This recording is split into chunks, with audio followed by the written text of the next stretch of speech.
Welcome to விகா சமையல். நம்ம இன்றைக்கி புளிச்சக்கீரை எப்படி செய்யுதுன்னு பார்க்கலாம். புளிச்சக்கீரையில் மசியல் பண்ண போகிறோம். புளிச்சக்கீரையில் வந்து அயன் கண்டென்ட் அதிகம் இருக்குது. வயிற்று புண்ணெல்லாம் ஆற்றக்கூடியது, நோய் எதிர்ப்பு சக்தி அதிகம் கொடுக்கும். தலைமுடி, தோல் அதுக்கெல்லாம் கூட இந்த கீரை நல்லாயிருக்கும். பிபியை கூட கண்ட்ரோலில் வச்சுருக்கோம். இந்த கீரையெல்லாம் கிடச்சிதுன்னா கட்டாயமாக வாங்கி சாப்பிடுங்க. வாங்க நம்ம இப்போ புளிச்சக்கீரை எப்படி செய்யுதுன்னு பார்க்கலாம். கீரை வந்து கொஞ்சம் வாடி இருந்துச்சுன்னா ஆஞ்சிட்டு இந்த மாதிரி தண்ணிக்குள்ளே நம்ம போட்டு வச்சுருந்தோன்னா நல்லா புதுசாக ஃப்ரெஷ்ஷாக வந்துடும் கீரை. இதை நல்லா அலசிட்டு இப்போ நான் அதில் வேக வைக்க போகிறேன்.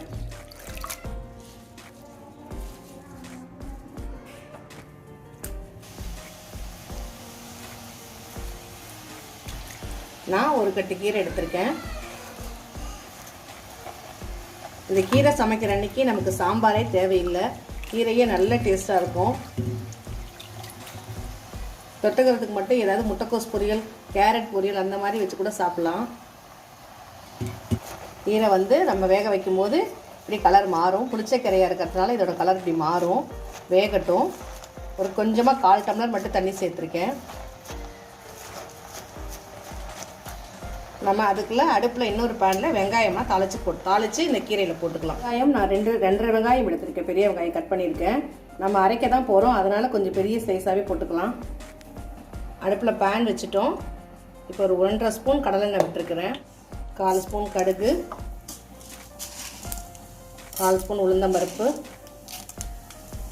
எனக்கு அரை உளுந்து இல்லை, அதனால் நான் முழு உளுந்து சேர்த்துருக்கேன். கடுகு வெடிக்கட்டும். கடுகு வெடிச்சிருச்சு. இப்போ நான் காஞ்ச மிளகா ஒரு 7 காஞ்ச மிளகா சேர்த்துக்கிறேன். இது புளிப்பு ஜாஸ்தியாக இருக்கிறதுனால கொஞ்சம் காரம் ஜாஸ்தி சேர்த்தா தான் நல்லாயிருக்கும்.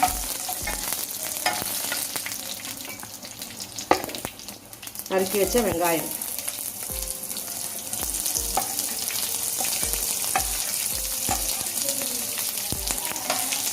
வெங்காயத்தையும் நறுக்கிக்கலாம்.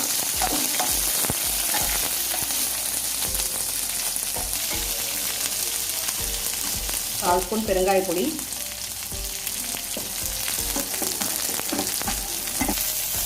ஒரு 2 நிமிஷத்துலேயே நம்மளோட கீரை இப்படி ஆகிடும். அசைஞ்சு வந்துடும் இப்படி.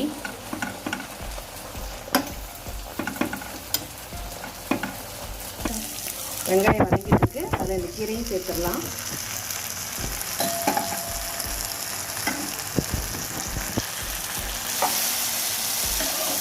கீரையும் வெங்காயமும் நல்லா மிக்ஸ் ஆகட்டும். புளிச்சக்கீரையில் புளிப்பு ஜாஸ்தியாக இருக்கிறதுனால கொஞ்சமாக புளி தண்ணி கரைச்சிருக்கேன். கொஞ்சமாக தான் விட போகிறேன். புளிப்பு கீரையை மட்டும் தனியாக சாப்பிட்டோன்னா புளிப்பும் துவப்பும் தனியாக தெரியும். இந்த புளியை சேர்த்து விட்டு புளியை கொஞ்சம் கலந்து செஞ்சோன்னா புளிப்பு கரெக்டாக இருக்கும். ரொம்ப ஜாஸ்தி தெரியாது. அதுக்காக தான் எதிர்ப்புளி போடுறது. இதிலே வேகட்டும். இந்த புளி தண்ணியிலே வேகட்டும் நல்லா. இதுலேயே பாதி கரைஞ்சிருச்சு பாருங்கள்.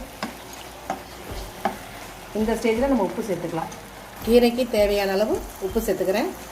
சாதத்தில் போட்டு நல்லெண்ணெய் 2 ஸ்பூன் போட்டு சாப்பிட்டோன்னா செம்ம டேஸ்ட்டாக இருக்கும்.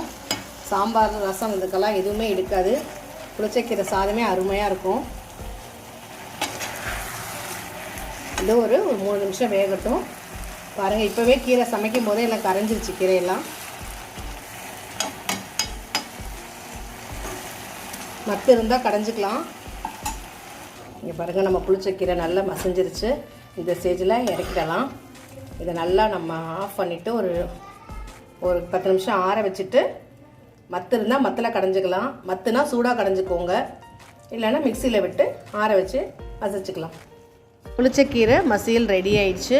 இந்த வீடியோ உங்களுக்கு பிடிச்சிருந்ததுன்னா லைக் பண்ணுங்கள், ஷேர் பண்ணுங்கள், விகா சமையலை சப்ஸ்கிரைப் பண்ணுங்கள், பக்கத்தில் இருக்க பெல் ஐக்கானை கிளிக் பண்ணுங்கள்.